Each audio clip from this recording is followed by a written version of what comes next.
This is Gotham TV Podcast, episode 68, where we're talking about Gotham Season 2, Rise of the Villains, episode 16, Prisoners.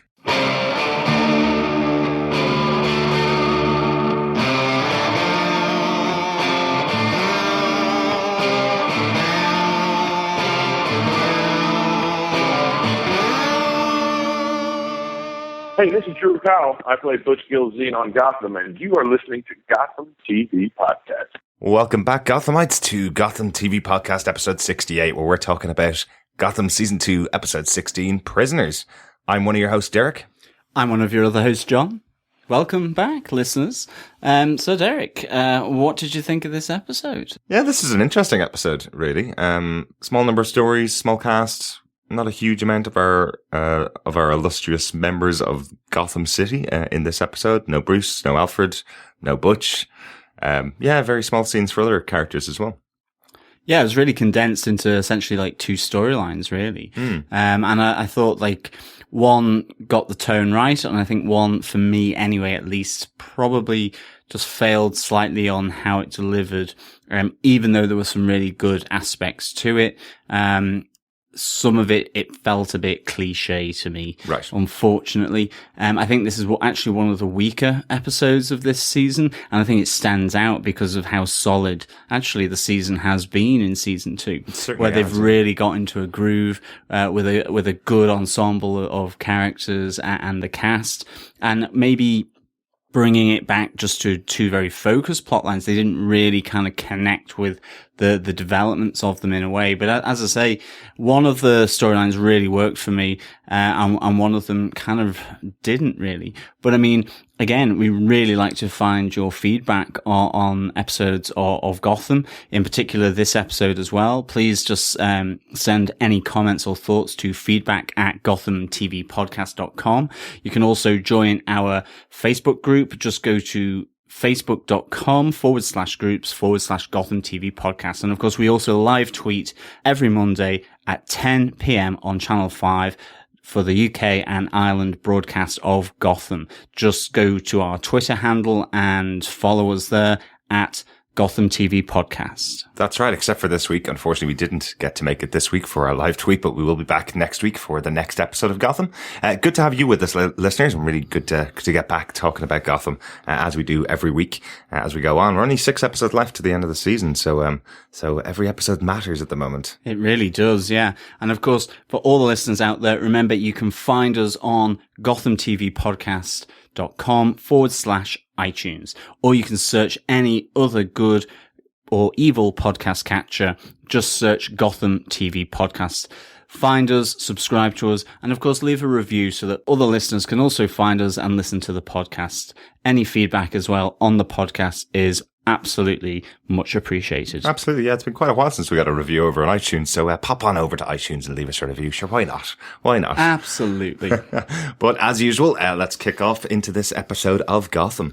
This episode was written by Danny Cannon, the showrunner, or one of the 2 major showrunners for the show of Gotham.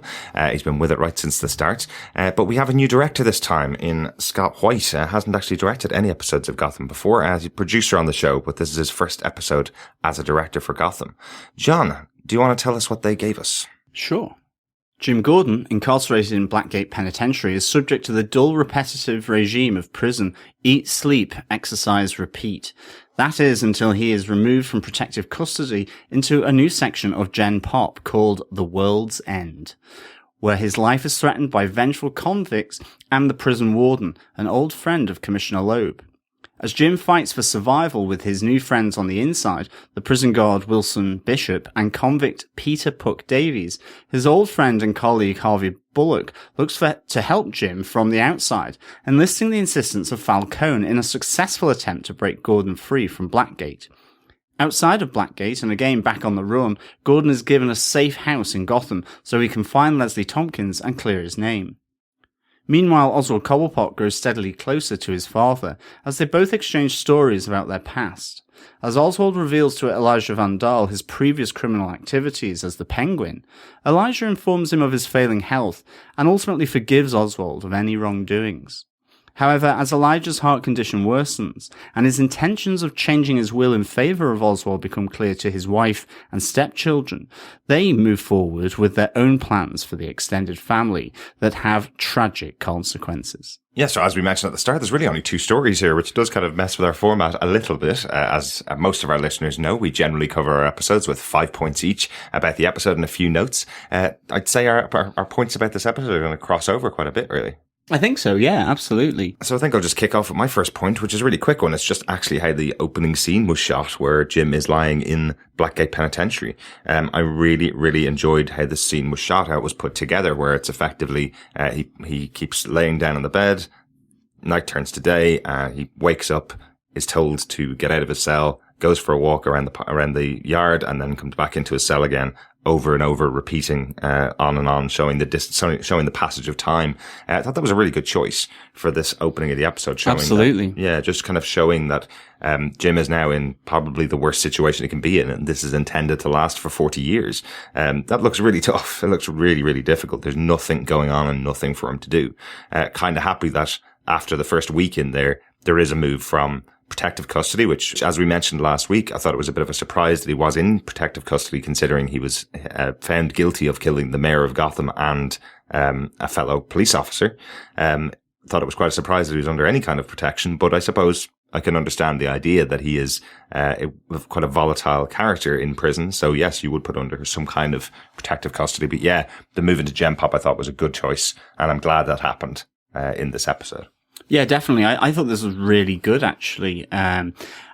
Like just the feel, as you say, of the time progression, moving through kind of, lapse time with, the regime of prison, that it's repetitive, it's a bit dull, and all of that I thought was really, really good. I even thought that it would work really well to kind of skip forward in time, so that like David Mazouz is obviously growing up, and you could do it a couple of years later. David Mazouz, you can see his change from the first season, where he really is quite young still as he's screaming over his murdered parents, as Bruce Wayne, to now, where you can really see that, a couple of years, and he's really started obviously moving into being a teenager now. Yeah. So I thought this would have been a really good mechanism to do that kind of thing, actually. A couple of months, a year, maybe, something like that. Yeah, exactly. Yeah. Just as in the last episode, we had the time slip forward where Jim is gone through the court case and all that. I thought that would have been quite interesting. So I really liked this, and I thought it really set a tone for this prison storyline, the one of the two. And certainly with the shocking revelation and news that Leslie has lost her baby. We're not told why or anything like that, but because of that, I felt it put a really kind of somber, serious tone to this storyline. And unfortunately for me, it's the storyline that I don't think maintained it, and it slipped for me. And it ultimately, whilst there are a lot of good things in it, I felt a bit unrewarded by the whole thing. Yeah. And I actually much preferred the lighter storyline, which is actually my first point, I'm going to say, and this is the dolls at dinner. To me, this was like Clue, the film. It was in a big mansion, overpowering, overbearing, dark, lit by candles and firelight, heavy paintings, heavy materials, all of this. And you can see the clocks ticking in his wife and his stepchildren to ultimately try and secure their inheritance from Elijah Van Dahl. And you can see the growing relationship between Oswald. But to me, this just felt right. It got the tone right, throughout the whole of the storyline. Again, where it was maybe a bit Batman 66, it felt right because the tone was lighter. Whereas when they kind of did elements of that, not necessarily Batman 66, but where they made things fairly obvious in the other storyline, I don't think it worked. It fell a bit flat for me. Yeah. So I really liked this side of it. I thought it was fairly obvious still, but nonetheless, it retained something that was endearing to me, with Oswald and his father, and then beginning to get to know one another, and then it being cruelly taken away from him at the end, and the conniving wife and stepchildren with their plan A's and their plan B's and all of this. I really, really liked it. I thought it felt right and it felt consistent. Whether you liked it or not is another matter, but it felt good to me. And I liked that second storyline, just to put it out there. Yeah, no, I definitely have to say there's a great moment in that where Oswald asks his father and now stepmother how they met. And she kind of turns to him and says, oh, it's a boring story. But Elijah does want to share the story and tells it really lovingly. But you can tell the minute he starts the story, you can tell she doesn't want to tell because it looks so suspicious that this rich man comes down to a waitress and then she tells him about her stepchildren and he brings them into his home. So obviously she knew it was going to look suspicious in front of Oswald, who seems to be quite a smart guy. So, yeah. Absolutely. You have as well, you know, that he's the only true blood relative. You've kind of got that plot thickening there, as you get the sort of knowing glances between the wife and the stepchildren about what's going on. And it immediately sprung to mind for me, you know, it was the wife with the lead piping in the dining room. It really just smacked of that. And that's kind of how I watched this story in that vein. You had the plan A, which was to try and reveal Oswald's dark past, but we have Elijah accepting him, you know, informing him of his own ill health and all that, getting to know one another. You have the plan B, which was hilarious in itself. But again, because this whole side of it was that lighter kind of Cluedo-esque, feel to it, I could take that on board and feel satisfied with it. Whereas I think with the other, it was going for a much darker, much more serious tone. And some of the things that occurred along that road just didn't work for me. And I can probably come to them in some of my other points. Yeah, absolutely. But on this point, I loved the Oswald and Elijah storyline throughout this episode. I thought it was really, really good. Yeah, absolutely. On that, then my next point is actually about Plan B, because I thought it was hilarious. As you mentioned, the idea that they're now going to set his new stepsister on Oswald to try and talk him into killing the father and taking all the money, I thought was brilliant. Yeah. I thought it was absolutely really well played, really good fun, a great little, what would you call it? Kind of like a British romp. It was almost like something out of a Carry On movie. Yeah, exactly. Where she's straddling him on the bed and he slides out from underneath her going, "You're practically my sister. What are you doing here?" And she comes downstairs, reveals that her plan hasn't worked, and the stepbrother goes, "Well, do you want me to try, maybe?" Yeah, that was hilarious. Again, putting Oswald's sexuality into question. He mentioned in the past that a girl would never take him away from his mother in the past. You know, I like the idea here that there's a little play on that in the episode itself. Absolutely. That was really good. I must say, I absolutely thought that was really funny. Just how it unfolded with the plan A not working, then the plan B, and unfortunately leading to the plan C. Yeah. Yeah, and that leads me on to my next point, which is Plan C. You know, poor Oswald, he's now lost both his biological parents. I thought it was really just so tragic that Oswald, in getting to know his father this episode and the previous one being introduced to him, that he's taken away from him so cruelly. I mean, it was a great chemistry, I think, that they had between the two of them. And I really enjoyed this in the episodes. Yeah. And to see it, however signposted and kind of you knew it was coming. I think because it was done in this kind of Clue type fashion, you know, I was expecting Tim Curry to sort of pop up, that it felt kind of right. It felt over dramatic for the sake of being over dramatic. Yeah. It made sense to me. But again, it was another tragic beat with Oswald Cobblepot. And no doubt this is going to launch him into finding his old self again.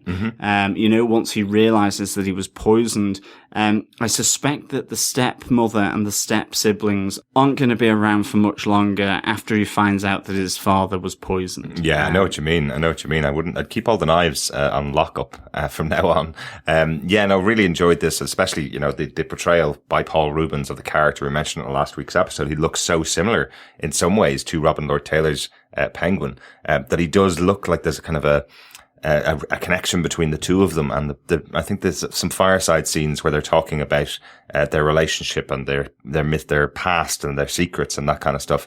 I really like those character building moments. The one thing I would say about the end, I could definitely have done without the line earlier on in the episode where Elijah says to him, "I'm not allowed to drink any alcohol. It's bad for my health." And then, of course, he takes his only drink of alcohol, which is the poisoned one. I just thought there was a little bit too much nail on the head. You knew it was going to happen from that point onwards. It sometimes feels in Gotham that they can't get the balance right as to whether they need to over-explain something or just let it sit. And this felt completely over-explained. It felt like we're just going to pepper the pathway to this action with these things that are going on, but they over-peppered the mix, I suppose, for me. But I did like the scene, and I loved Oswald screaming to the sky as his father passed away in his arms, but yeah, my Batman 66 moment for the episode is definitely here as Oswald's stepbrother throws the rest of the whiskey onto the ground and the smoke rises from it as it goes to the floor, just like a potion would in the 66 show. Absolutely. I mean, I think as well, just from this, it is that, from the tragedy will be reborn, the Penguin. In a sense, his father has given him the right to be the Penguin again by him saying, "Oh, you didn't tell me you were such a famous criminal, good on you." Like, he was almost like proud of him, that he had this notorious and famous criminal in his own house, and it was his son. Yeah. So, I wonder if this, obviously will spur the Penguin back into existence, where all that Hugo Strange conditioning will be undone by this absolute tragic event. We saw what happened with Gertrude dying and how that changed him. Oswald is someone that lives by his feelings. So, this is really going to be interesting the next few episodes, I reckon. Certainly. Derek, what's your next point? My next point is the return of Falcone. I have to say this scene was fantastically well shot. I know it's a bit odd, I suppose, that Harvey Bullock would reach out for him, but we do know Harvey has a bit of a shady past. He did obviously help Falcone out of the city when he was under attack and Falcone went into retirement. But it is odd that he did reach out for him to help out with Jim, but he's in a bit of a tough position. Who else is going to help him out when all the cops seem to believe that Jim's guilty of a crime that he didn't commit? But I loved how the scene itself was shot. Another great bit of praise for this first-time director for Gotham. The scene in the diner as Harvey sits opposite Falcone, where he sits in shadow, hat on his head, really good striking image of Harvey Bullock. And you don't get to see who's on the other side of the table until that final line of the scene, as Falcone says, "It's rude to wear a hat indoors." I really like that scene. I like the interplay between the two of them. I like that it's Harvey getting one of our old characters back. One of the things I really like about a lot of TV shows I watch, one of the things I like is when they connect characters from previous seasons and previous episodes and bring them back in. So this choice here to bring back Falcone, great idea, and to have him hidden in the scene until Harvey'd finished explaining what he needed from him. I thought it was a really good visual for the episode. Yeah, this was actually one of my favorite shots of the episode. As you say, just the sliding up of the camera towards Harvey as he's speaking, and it's switching round to reveal Falcone. I thought was really, really good. I mean, Falcone was one of my favorite aspects to do with season 1. I really liked how John Doman played Falcone. I loved his interaction with Maroni. All of that, it worked really, really well for me. And to have him back, I thought was pretty sweet, actually. Yeah. As you say, the consistency of being able to get him back, I think, is really good as well. The fact that he has that history with Jim Gordon and to Jim Gordon's father that we knew from season 1 as well. I just thought it was fitting. It felt right that it was Falcone who would come and help him in this way, even though in a sense he's semi-retired from the mobster game after the last season. But this to me was really good. I loved the meeting on the bridge as well at the end. I loved how that kind of transpired, that he was the one to help break him out of Blackgate. He's still got his contacts in Gotham. He can still pull those strings, even though he's kind of faded into the background. Yeah. And I really liked that. It really was great to see Falcone back in Gotham, to be honest. Absolutely. And that final scene really looked like something out of Miller's Crossing or a good gangster film, a good Godfather movie, something like that. Really enjoyed that too. John, what's your next point? My next point is the World's End. I loved the fact that the consequences of Jim being put into Gen Pop was really came to the fore, and in particular that whilst you couldn't really recognize any of the inmates as being people who Jim had put away, even though that was said, the main protagonist here, or the main antagonist, I should say, is actually Commissioner Loeb by proxy with the prison warden. I love the fact that you think Commissioner Loeb has gone, and one of his old stooges is there who runs Blackgate and is the one causing Jim's life absolute merry hell. It's all this, the ghosts coming back to haunt Jim. I love the fact that that is a consequence. And in particular, it felt right that it was Commissioner Loeb who was really behind it all. I love the fact that the warden, moves in close and says a word from Commissioner Loeb, that your life is going to be hell here. You just have to behave. You can imagine Commissioner Loeb somewhere in Gotham, now retired, out of the game, just taking huge satisfaction with this predicament of Jim Gordon and him being able to make his life even more hell than it already is. Yeah. So I really like that aspect to it. I must say that to me felt absolutely right in this episode. Yeah. Yeah, I agree with you. I think that's one of the nice touches in the episode. What I did say I wanted last week after watching the episode where Jim got sent down, what I said I wanted was to have some consequences of being a police officer who would have put most of these members of Gotham's underworld into prison. What I wanted to see was those people rise up. Didn't think this worked, unfortunately, very well in this episode. What we got was a brother of someone that was in the Red Hood gang that was killed, and he's the one that set on Jim. I kind of wanted to see some recognizable villains from season 1, some recognizable henchmen, potentially of Maroni or Falcone. There's been a few that could have been in this prison. We didn't need to see them taken down during season 1 or anything like that. Potentially see Gabe in there, one of Oswald's former henchmen. Someone recognizable that would be in prison because of Jim. I think would have been a much better choice for this episode. It's kind of my next point, is about that scene. They kind of set it up themselves in the episode. They specifically say when he's being transferred from protective custody into World's End that this is where all of the people that you sent down are. Harvey calls it out when he's on the phone to the unnamed person who's trying to get help from. He specifically says, but he's in there where all those people that we arrested have been sent. But we don't really get to see any of that. There's not, 20 or 30 people who are saying, you arrested me, it's your fault that I'm in here. There's one guy who says it's his brother who's been shot in the head by Jim and Harvey. And then everybody else just jumps on him and kicks him. And I agree. I think that's one of the issues here is that they completely set it up for Jim to have a really tough time at the hands of felons in prison, who he had previously helped convict. Mm-hmm. And I think that's why the Commissioner Loeb thing felt right. But you're right. The fact that there is no one else there. And that's, I think, for a number of reasons. One is that he's either shot them. Mm-hmm.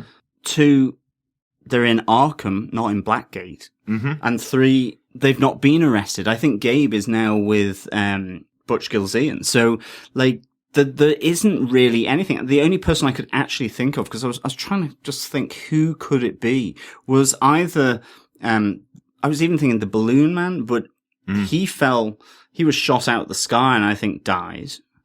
Or the Electrocutioner. It would have been the Electrocutioner who would have been the big bad villain who could have been in Blackgate. Yeah.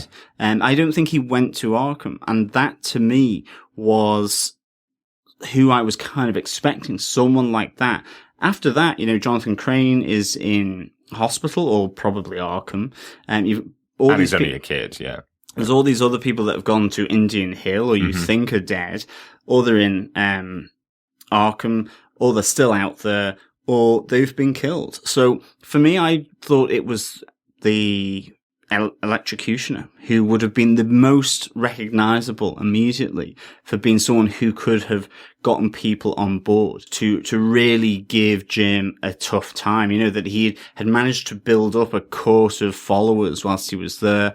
As well, you have Commissioner Loeb. That could have been a nice tag team that would have worked.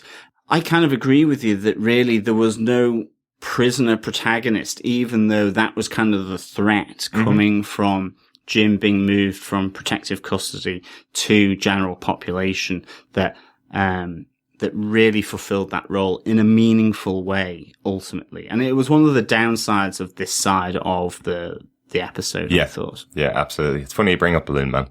I was thinking of Balloon Man a lot this episode. I don't think he was killed, though. I think he was actually saved, wasn't he? When Jim was about to fly away in the balloon, Harvey shoots it, doesn't he? And that's how Jim gets away from the Balloon Man, and they arrest him at the end of the episode. Haven't watched that episode again since we watched it a couple of times at the beginning of season 1, and it's probably my least favorite episode to date. But I was thinking about it a lot during this episode.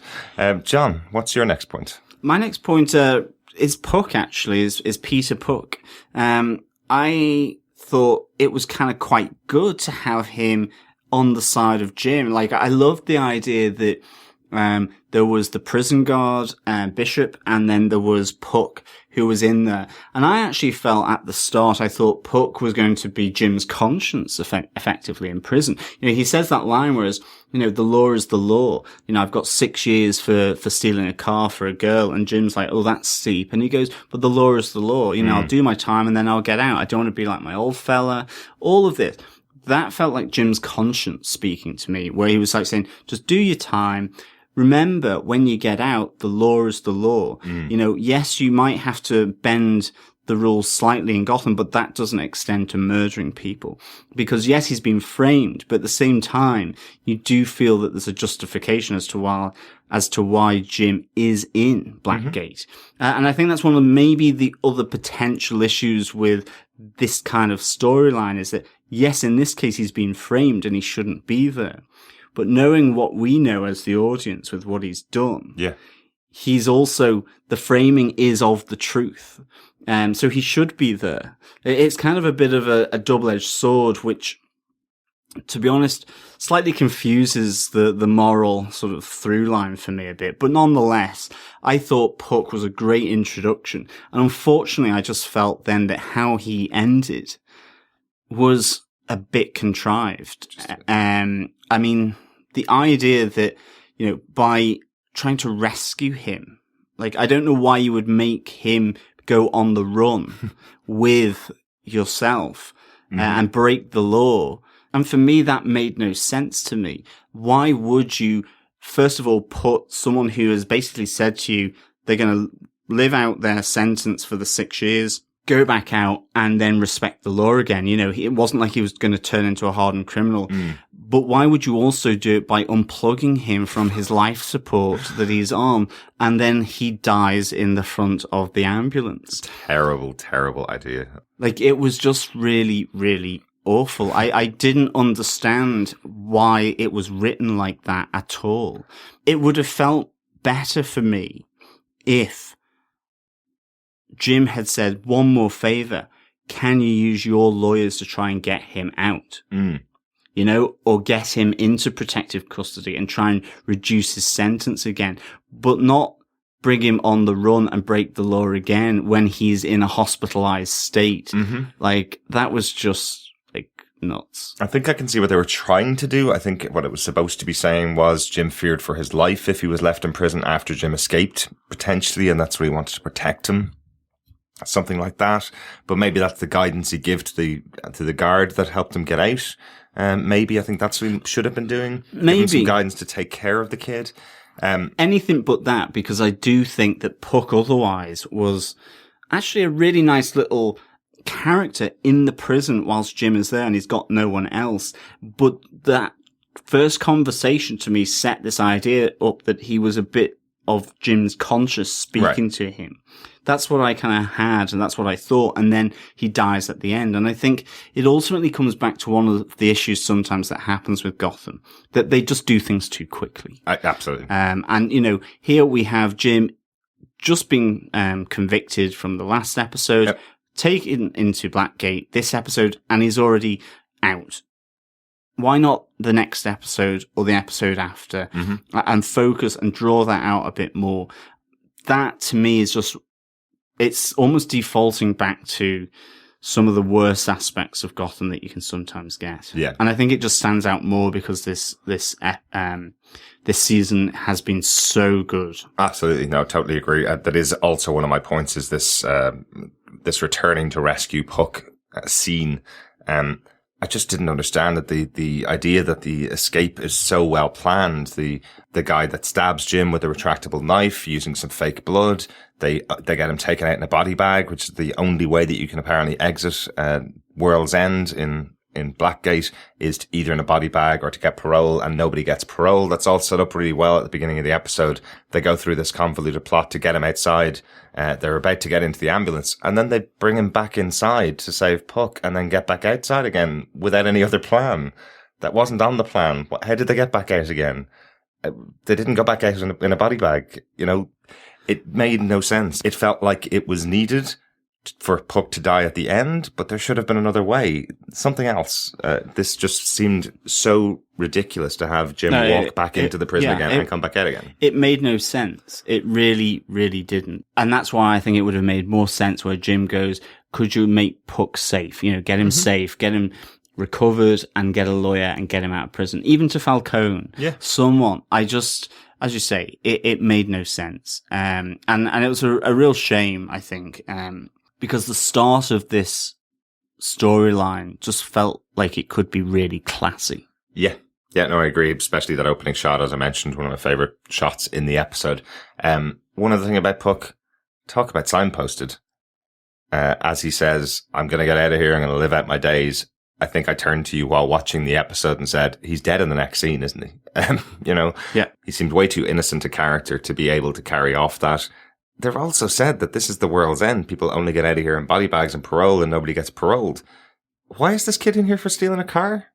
Yeah. Like, I know they called out that it's an unfair sentence for him, but that's very unfair. He doesn't get sentenced to die, even in Gotham, because he stole a car. He got 6 years in prison, but obviously not a maximum security prison for that. That seems odd. I thought there was going to be a revelation that he'd murdered the girlfriend that he was going to be taking out on a date and stuck her in the boot of the car or something, something connected to that. But no, just seemed like a really odd choice. Definitely not my favorite moment of the season so far. But I think it just undermined that whole storyline for me. And it could have been used in a different way that would have still had a punch, but would have preserved the integrity of him meeting people on the inside that were helping him. Yeah. I kind of like that idea that Jim in prison had forces lined up against him in the shape of the warden, you know, and ultimately Commissioner Loeb by default. Yeah. And maybe even some of his previous prosecutions, such as the electrocutioner. But they didn't have that. They didn't have him. Mm-hmm. But at the same time, having then lined up for Jim, new friends and people trying to keep him safe. And that could have just played out nicely, slowly, carefully over a couple of episodes. And instead it's crammed into one, trying to do too much in too short a time. And it ends up messing it up big time for me. Yep. But look, I mean, that's just my opinion. There were a lot of aspects which within that storyline I really liked as well, like Falcone coming back, but it just didn't work for me, unfortunately. Yeah. No, I totally agree. So Derek, what's your next point? Just a nice little touch, a nice little Easter egg in there for the episode. I liked the scene with Oswald and his father as he's making a suit for Oswald. where he's using a little monocle to check out the quality of the seams that he's put into the suit for Oswald. I like that little scene because it's a nice little call out to the fact that in the comic books, Penguin is quite often seen with a little monocle in his eye. So I wonder if he'll pick that up from his little dear old dad. Absolutely. A tribute to his father. Absolutely. Really, a really nice little touch, I thought, as well. Definitely. Absolutely. Yeah. And as his father says, he's not happy for the poor young people of today that don't have his same sense of style. Again, kind of imparting that on Oswald, a person who's well known to be walking around in suits and is kind of a well-dressed character a lot in Gotham. So I like that little touch. I thought that was pretty cool. And I wondered if this was the new socializing that, you go tailoring. I thought it was, I thought it was a nice little touch. And even just the fact that not only did you have the monocle, but you had the long suit coat. Yes. Like the Fred Astaire dancers, with the top hat. You can really see that starting to build, even just with the bow tie now that he's gotten from Elijah. Absolutely, yeah. And Penguin gets his tails. Exactly. Yeah, so cool. That was a really nice little character development. Yeah, absolutely. Yeah, it was, yeah. John, do you want to give us your final point? Yeah, Leslie's lost the baby. That was a big point here, I think. It really has two ramifications for me, actually. One is just the fact that obviously Harvey has to tell Jim this news, and that, she's moved south and no one's heard from her since. The letters have dried up going to Jim, and Harvey's unfortunately been left in the position to tell him of the bad news. Like, this has huge ramifications for Jim once he's out of prison, and hopefully, and presumably his name is cleared. Yeah. Like, whether she wants anything to do with him, is it because of the stress of him going into prison? Has all that contributed to the loss of the baby? I mean, nothing is embellished here. So we still don't know why, but obviously, this has potential ramifications down the line once he finds and hooks back up with Leslie Tompkins. Certainly. I think the other thing as well that really struck my mind was that, as Jim goes off at the end of the episode to clear his name so that he can then find Leslie to comfort her and to really support her, he feels he has to go and clear his name first before he can do that. And of course, otherwise he's always a hunted man. Mm-hmm. The second huge ramification that I have is really for Ed Nigma, because it is really that when Jim finds that Ed is the one responsible, which I wonder if he will do within this, by the 22nd episode of this season, or, will Ed frame someone else as the person who framed Jim, which gets into a really Riddle-esque type situation. Aye. But if he finds out that it's Ed Nigma who did this, the ramifications for Ed are huge now that Leslie has lost her baby. Without all of this stress and rigmarole that's gone on, that maybe Jim and Leslie would have lived happily ever after. Mm-hmm. Again, it's a really interesting point, because at the same time, Ed Nigma did ultimately expose Jim's murder of Theo Gallivan, even though he framed him for the murder of one of the strike force officers. Yeah, Officer Pickney, wasn't it? Yeah, it's a really difficult position that's there, and it's a really good kind of discussion point, who's in the right, who's in the wrong. And I really like that, but I do feel that Ed is really going to get it then. We know Jim's temper. Is he going to be calmed down through Puck's sage advice and that conscience aspect, or will the rage that we know Jim Gordon has, will it still remain? And that's the interesting thing for me, is the ramifications of this loss of their baby, how that will impact on Jim and Leslie's relationship, them individually, and on some of the revelations that may come out as a result of Jim spending time in prison and the framing of him by Ed Nigma. So it'd be really good. Yeah, absolutely. If we see Leslie Tompkins again, of course, she has gone south and nobody knows where she is. She's not responding to anybody. So I know that the actress was pregnant at the time when this was filmed. So it's likely that she was sent off to have her baby and spend some time with her child. But interesting, wondering if she will actually return for any future episodes of this season. Yeah, that is one of the good points about this episode. There are some good things to think about and how it's going to affect future episodes, definitely. I think that covers off our top 5 points. John, do you have any notes about this episode? I do have a few. I love the fact that we do see Jim in his OC vest again at the start, as we have the time slip forward. There we go. We have Orange County back as always. I love that little nod that they do occasionally. I loved the wide shots that they did of Blackgate Prison from the outside. I thought that was superb. I really liked the special effects there. I thought it was really nicely done. Mm-hmm. It really gave a sense of the place. So I really liked that. I really liked the thunderstorm at Vandal Manor. I thought that was quite cool, the lightning and thunder going on. It really does feel like something out of a Tim Burton film, without a doubt. They're definitely paying homage to that former Batman director, Tim Burton. Definitely. And then finally, on movie night, I thought we might hear Batman playing or something like that. But no, we have Warner Brothers cartoons playing, and that was just quite cool. But at one point I wondered, are we going to get Batman to show up? And if we do, what type of Batman? Will it be Batman 66? Will it be Tim Burton's? I thought would be interesting. Yes, that would be quite interesting, as turning the whole city on its head as they play a Batman movie for the audience in Blackgate Prison. So Derek, do you have any notes? No real notes about the episode. Good points there, John, and always good to talk about an episode, whether we particularly think it's the best episode of the series or not. For me, overall, on this episode, I'm really looking forward to it next week's. I'm glad this is a bit of a standalone episode. Not a huge amount actually happened in here for Jim's character. He got in and out of prison in the episode. That's kind of it. The moment, obviously, the reveal of the death of his baby is pretty awful, pretty gruesome idea for the poor guy who's been sent to prison. But I thought the actual storyline of getting him out of prison felt like we need to get Jim from point A to point B. And here's the story we're going to tell this episode. Didn't feel it was the right choice, and thought it was pretty poor towards the end, particularly of the episode. So I would have kind of felt that in another episode, we may have seen this told better, than it was in this particular one. Also, we got a bit of Harvey Bullock in this episode. No Bullockisms this week. Harvey was hugely serious in this episode, and carrying the weight of what he was trying to do. Felt like a different character almost, this episode, which is understandable. He's lost his partner. His partner's gone to prison, and he is a man on a mission to get Jim out. So understandable that he wouldn't be sitting joking around. That's not his character, to just sit and just joke around. So good to kind of see a serious side of Harvey, but overall that part of the episode didn't really work.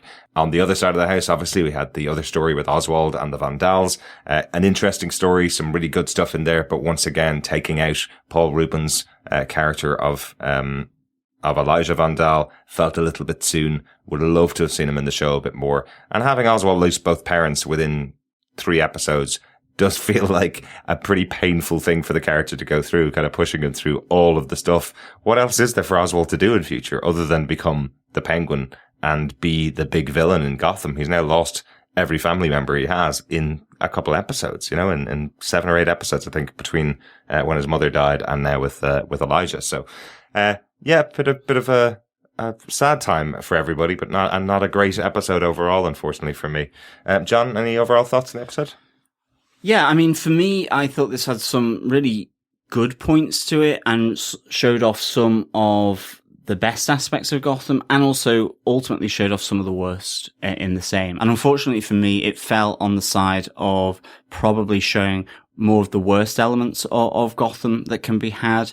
As I say, 2 storylines. I absolutely loved one, which was the Penguin and his father's storyline. It felt right. It felt partly serious, partly jokey. It was light. It made sense. It all fitted nicely. Jim in prison, it was really serious, and I felt that actually this could have been really classy. For me, it was undermined by how they treated Puck, and how they got Jim out of prison. Mm-hmm. I preferred to have seen him do sort of almost like a Great Escape type of aspect for this. This would have felt better, or maybe a great Shawshank Redemption kind of idea, maybe a Great Escape with help from Falcone. I love Falcone being reintroduced here. Mm-hmm. I loved how these serious elements of Jim's character really came out, and there were continuing consequences. And I think for me, I would give this 2.9 poison decanters out of 5. It's just short of a recommend for me because I don't think I would recommend this episode to anyone who maybe wanted to get into Gotham. I would tell them go back to episode 1 of this season and start watching it. For me, it just had too many things that were too obviously signposted. Other things that just didn't need to happen, like Puck's death.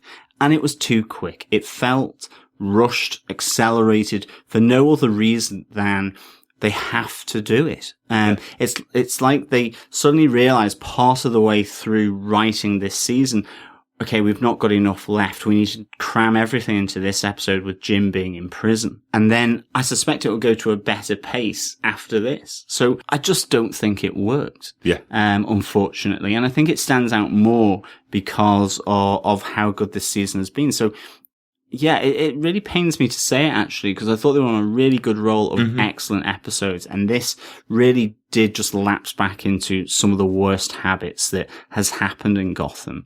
And I think they have to be careful about that. They really do. But it's been you're right, it has been a long time since we've had a poor episode of Gotham. Overall, we usually get, little points here and there that we're not happy with as viewers of the show, but, they're allowed to have a slip occasionally. This is 38 episodes of the show so far, 16 into this season. So hopefully they've got this one just out of the way and they can move on to a good episode next week. Looking forward to seeing next week's episode. I think that finishes up this episode. On to this week's feedback. Our first piece of feedback comes in from Claire. She says, "Afternoon. As always, really enjoyed your latest podcast. The feedback from Natalie was interesting, as where Elijah and the rest of the Vandals came from. It would be fantastic if there was a Hugo Strange connection. I personally feel and would prefer a connection back to the Falcone or Maroni. Or even maybe Elijah knew Jim's father at one point, being a DA. One thing for sure, he's definitely got secrets and a huge amount of wealth. So looking forward to episode 16, Prisoners. Interesting title. Thanks once again, Claire." Thanks for that feedback, Claire. Yeah, unfortunately, after this episode, doesn't look like we're going to see a huge bit more of Elijah and his backstory. We kind of got the overall feeling of who he was. Generally a shut-in, so probably no Strange connection or Falcone connection. But it is possible that the rest of the family, the step family of Oswald, it is possible that they may have a connection and we're going to get the money for Hugo Strange or Falcone. But yeah, thanks for your thoughts. Yeah, I definitely feel like having the Falcone connection would be really cool as well. Given that we have Falcone back in this episode, that would have been quite nice. Maybe their family were tailors to the mobsters or something like that. And helped with various other things. And maybe something will come out in the will and the result of Elijah's death. So you never know. There's still a slim slither of hope that kind of intrigue could really come out here. And I'm kind of hoping it does, really. Yeah. Because I think that just adds the depth to the character, even though he's not on screen anymore. And he has only been with us for a short time on Gotham. So, I mean, in that sense, I really feel that would be great. Yeah, totally agree. Thank you so much for the feedback, Claire. That's really nice. We also move on to feedback from Natalie. And she makes the point, wow, for once Gotham limits itself to just 2 plots. We have Jim in prison as the first plot, and then we have the second plot, which is Oswald at the Vandals' family house. 2 really big plots here, not the general ensemble aspects that we're used to seeing here on Gotham. Yeah, totally.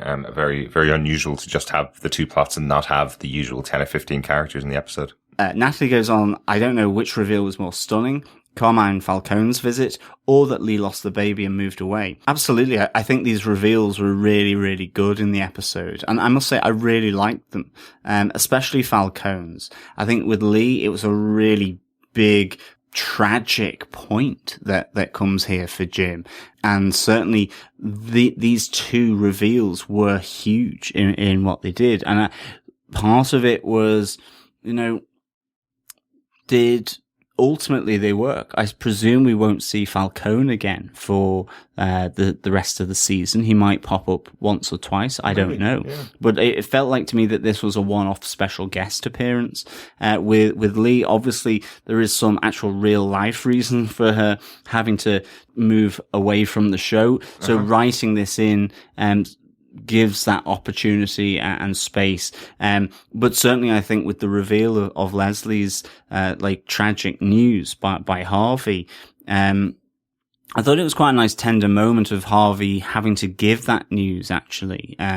But also just, I think the ramifications of it, as I said, I think it has, huge ramifications for Ed. I mean, I feel as though Ed would be an absolute dead man from Jim, given this tragic, result of everything. But also that, does it spell the end? Is it too much to come back from for their relationship? It'll be interesting to see, actually. Absolutely. I also noticed that in Natalie's email, she points out the other thing that's playing on movie night in Blackgate Prison is Seven Brides for Seven Brothers. I was wondering what that was. I didn't recognise it. Good catch, Natalie. Thanks very much for that. And finally, Natalie kind of echoes some of the things that we've said here, that, unfortunately, Gotham suffers sometimes from too many moving parts. While I appreciate that they took the time to service two plots, I miss Bruce and Alfred again. I wish they had revealed what was on Thomas Wayne's computer before they sent Bruce out into the streets. That loose end has been dangling all season. Yeah, we mentioned that on our last episode of Gotham, for the episode Mad Grey Dawn. Yeah, Mad Grey Dawn. And I completely agree. I think, I don't mind them spending time with characters. I think that actually is really important and helps. They have to spend quality time with their characters, I feel. And I'm not entirely sure that for Jim they did that, even though it started off well. Natalie goes on to say, my other complaint this episode is one of time and timing. Months have probably passed since Jim was taken into custody last episode, let alone the trial they glossed over, yet Penguin's plot feels like it's taken only a week or two. Yeah, I mean, on the plus side though, however, she goes, last week I was asking how Gotham would put both Jim Gordon and Penguin back on the path to their respective destinies. This week answered that question with strong preliminary steps on both counts. Jim escaped from prison to pursue the truth and clear his name. Penguin suffered from the loss of his just found father, and that mental anguish is sure to return him to his old ways in due time. Absolutely. Yeah. I think that was certainly the reason for this episode, was to put them back on their path, as you say, to their respective destinies. For me, I think one of them worked better than the other. It felt more in keeping with the character. And for me, Jim's story really just was slightly undermined for me. Yeah, totally agree. Thanks so much, as always, for your feedback, Natalie. That's really good of you to send it in. Absolutely. Thank you so much, Natalie, for all the great feedback. It's really much appreciated. And thank you, Claire, as well. Mm-hmm. We just got a small bit of feedback this week on Twitter because we weren't live tweeting on Monday night, unfortunately. It came from Claire Payne. Just thought it was an important one to bring up. She says, there is one Strike Force member left.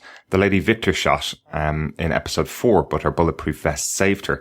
Totally correct. Yeah, that's Josie Mack, actually a character from the Gotham Central storyline that we covered really early on in our run on Gotham. I think I may have confused her with Officer Parks, who was killed by Eduardo Flamingo in one of the episodes. So I thought he'd actually taken Josie Mack out in that episode. But good catch there, Claire. Thanks very much for your feedback on that. So I think that's the end of this week's episode. We'll be back next week with Gotham Season 2, Episode 17, hoping for a much stronger episode next week and some other elements of the show brought into it. Really looking forward to seeing Episode 17. If you want to find the podcast, make sure you subscribe to it. If you're an Apple user, you could subscribe to the podcast over at gothamtvpodcast.com/iTunes. If you're an Android user, you can subscribe to us on any good podcast catcher just by searching for Gotham TV Podcast. And make sure you send us in your thoughts either on Twitter at Gotham TV Podcast or send it to us by email to feedback@gothamtvpodcast.com. Thank you so much for joining us. Yeah, thank you so much for listening. We'll speak with you next time. Bye.